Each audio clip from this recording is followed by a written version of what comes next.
How can sleep affect our ability to adapt to crisis? Hi, I'm Amy Waninger from Lead at Any Level.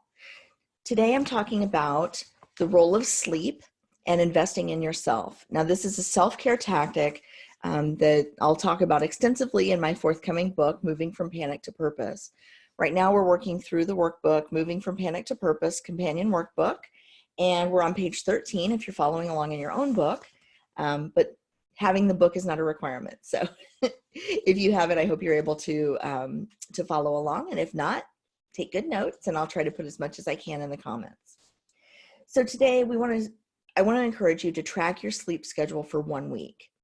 And that means for the next 7 days, track what time you wake up and what time you go to bed.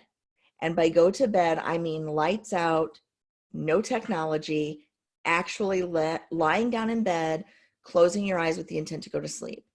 Even if you're not falling asleep at that time, what time are you lying down, turning everything off, and closing your eyes? Record those 2 times for the next 7 days. And then at the end of 7 days, here's how to assess. Number 1, are you going to bed at the same time every night? Yes or no? Number 2, are you following a bedtime routine that allows you to disconnect from stressors and focus on relaxing? Yes or no? And number 3, are you waking up at the same time each morning? Yes or no? Now, I know for a lot of people right now, sleep routines are very disrupted. If you're a night owl, you tend to stay up later because maybe you don't have to be at work at a certain time in the morning, or you don't have a commute anymore, or maybe work doesn't exist right now for you. But having a regular sleep schedule really, really matters. After you've assessed, you've done this 7-day tracking, and you've assessed based on those yes or no questions, I want you to answer the following questions in long form. Number 1 is, what's working well, and what adjustments do you need to make?